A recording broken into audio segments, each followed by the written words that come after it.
the challenge of the Yukon. On, King! On, you Malamute! The Wonder Dog King, swiftest and strongest of Eskimo lead dogs, blazes the trail through storm and snow for Sergeant Preston as he meets the challenge of the Yukon.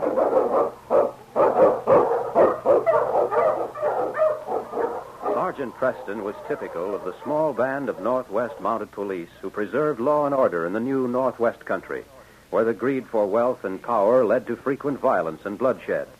But in spite of the odds against them, Sergeant Preston and his Wonder Dog King met that challenge, and justice ruled triumphant.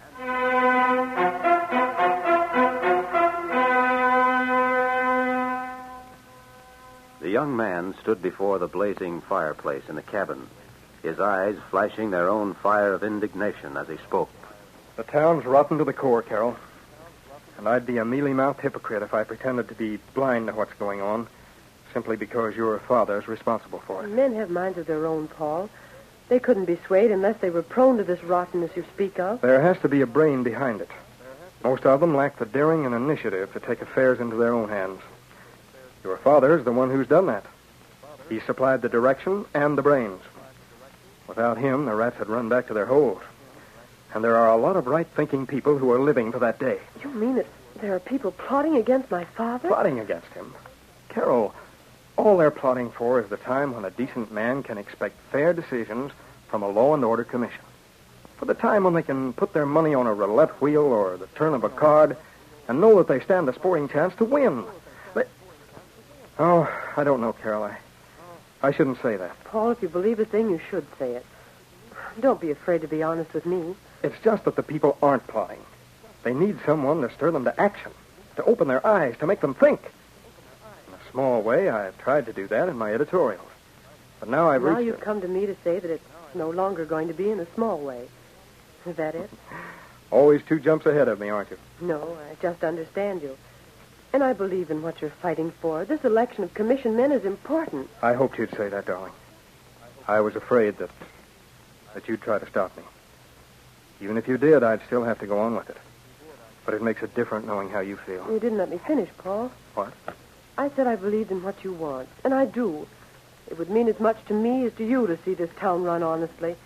All my life I've been surrounded by men who could be influenced by my father. Men who...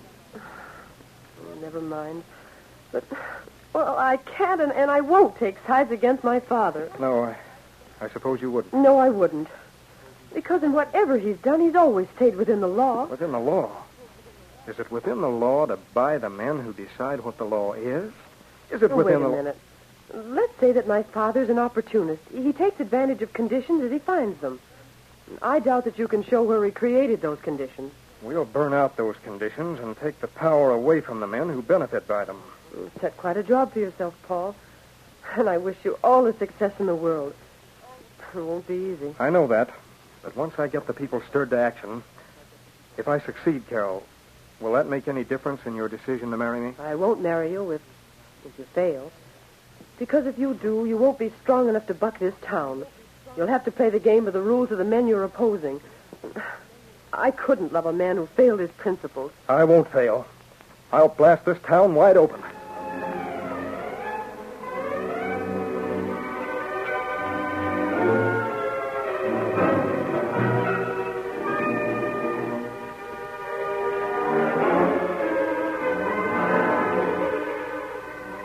A short time later, in the one-room frame building that served as his office, Paul Carson worked at his printing press.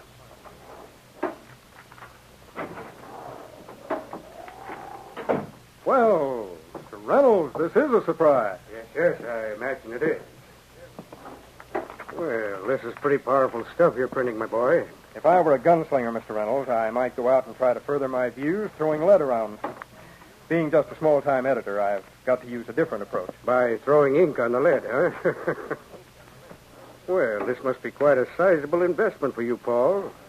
This paper, this printing press. That's right, it is. It'd mean a big loss to you if anything were to happen to your outfit. If you're trying to scare me, Mr. Reynolds. Scare you? Why, I wouldn't think of it. On the other hand, people may pay no attention to what you've written here. You wouldn't like to lay a bet on that, would you? You know as well as I do how hungry people are for news up here. A newspaper is rarer than gold. I won't be able to turn them out fast enough. That editorial you're looking at will be read by every literate man for hundreds of miles, weeks and months from now. The ones who can't read will have somebody who can, who'll tell them what it's all about. So it's a fight. And you're using words for ammunition. That's right. Editorials like these stirred the vigilantes to action in San Francisco, Mr. Reynolds. Well, I can hardly compare my writings to Tom Paine's. But he kept a ghost army marching in 1777 when the will to fight was almost gone. He kept lashing them to victory with words that fought. Very impressive, my boy. Very impressive. But you hardly have a cause comparable to the American Revolution at stake. The people who read these will decide that. This won't be very well received in certain quarters, you know. I don't expect this to be an easy job. Well, what about the Mounties? They can take You know as well as I do that the crookedness in this town can't be controlled by the Mounties. They have an immense territory to cover, and too few men to patrol it. Crooked gambling is out of their line. A rotten law and order commission is elected in this town by the people. It's up to us to get an honest one. Well, I tried to warn you. I'd hate to see you lose what you've worked so hard to build. That's my worry. And I'm afraid it's a bigger one than you realize.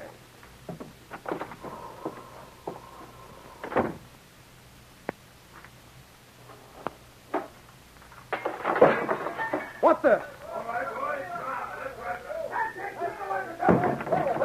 Hey, wait a minute. You there. Stay away from that press. Leave that alone, will you? You're ruining something I can't replace. See what you can do to that ink on the desk. Yeah, you better get a blotter, Mr. Editor, if you want to save any of your ink.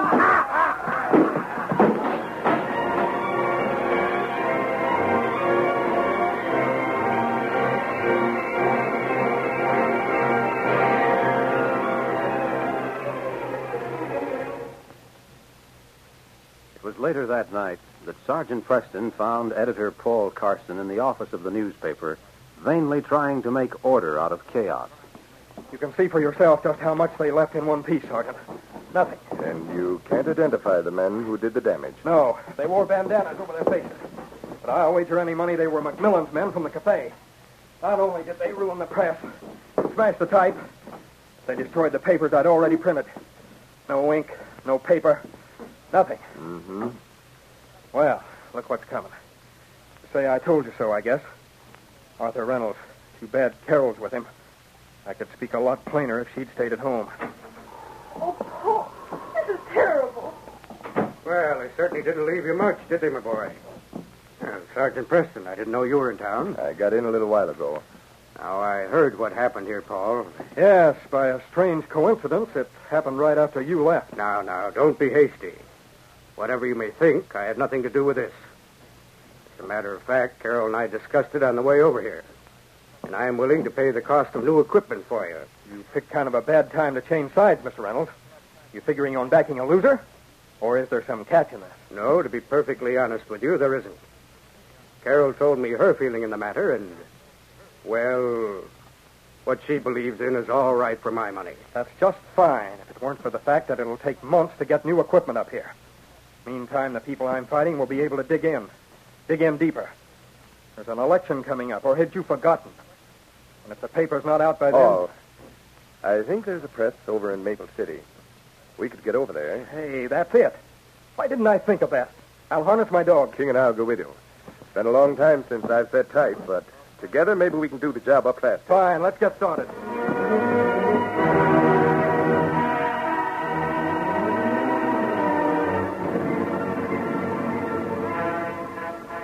The Mountie and the young editor went to Maple City, where they worked long and painstakingly, always with one of them watching the clock. It would be a 2-day journey back to Seahorse. That left the two men little time to complete their task. Think you can make up the rest of the copies without my help, Paul? Sure, I guess so, Sergeant. Why? Well, I thought I'd get a start for Seahorse. You won't be ready to leave till tomorrow morning. That's right. Everything will be clear sailing from here on. All I've got to do is pack these on the sled. Well, I'll see you then just as soon as you get in town. Come on, King, old boy. We're going to hit the trail.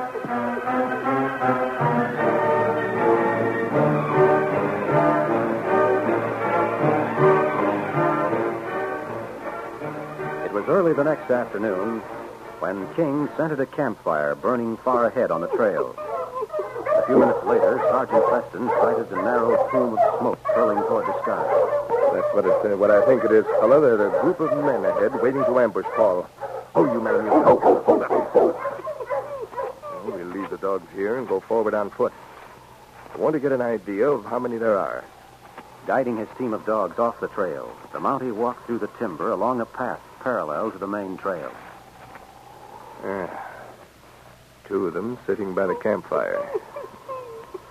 Well, we'll hole in back here, fella. Keep an eye on them, just to make sure they don't start anything when Paul comes driving through. As the great Malamute stood beside his master, he turned his head suddenly to look behind. His pointed, furry ears stood up sharply. The wind brought the scent of the man approaching them to the dog's keen nostrils. And almost at the same instant, he caught the sound of snapping twigs and footfalls in the dry, yielding snow. Quiet, fella. You hear a dog, Luke? Probably just a stray husky. Quiet, King. The Mountie turned impatiently on the dog, and as he did, he saw the man. Throw up your hands, Mountie. The sun glittered on the muzzle of the revolver, and the two men at the campfire looked up in surprise. King and Sergeant Preston were trapped. In front of them was a man with a gun already drawn, and behind them 2 men whose rifles were within easy reach.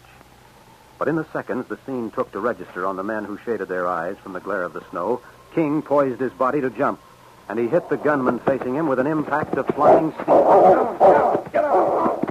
That shot went wild. You won't have a chance to fire another one. Hold your fire, Luke. You made it fast. That's a Mountie. He's angry with you, fool. I'm shooting while the shooting's going. Let go of me. You turned my leg. Drop that gun. Let it go. Don't shoot, Luke. We can't tell who's on top from here. There. All right, you're covered, both of you. And the first one that takes aim stops lead. Now let your guns fall from where they are. Drop them, I said. He's got us, Luke. He would have had us before. We wouldn't have time to squeeze the trigger. All right, Mountie. You win. Where do we go from here? To Seahorse City.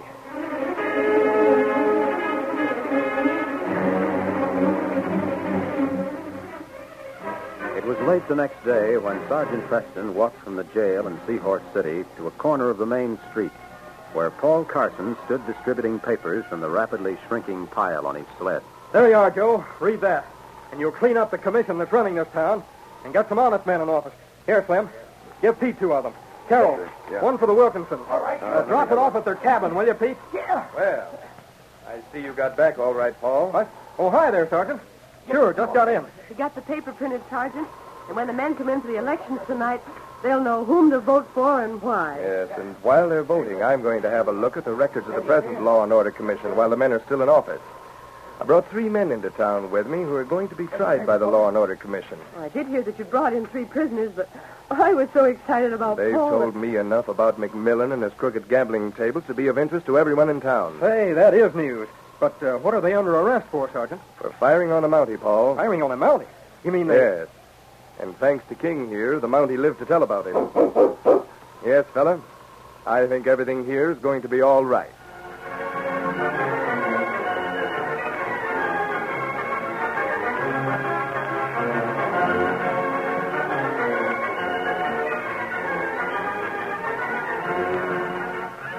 These copyrighted dramas originate in the studios of WXYZ Detroit, and all characters, names, places, and incidents used are fictitious. They're sent to you each week at this same time and originate in our transcription studios.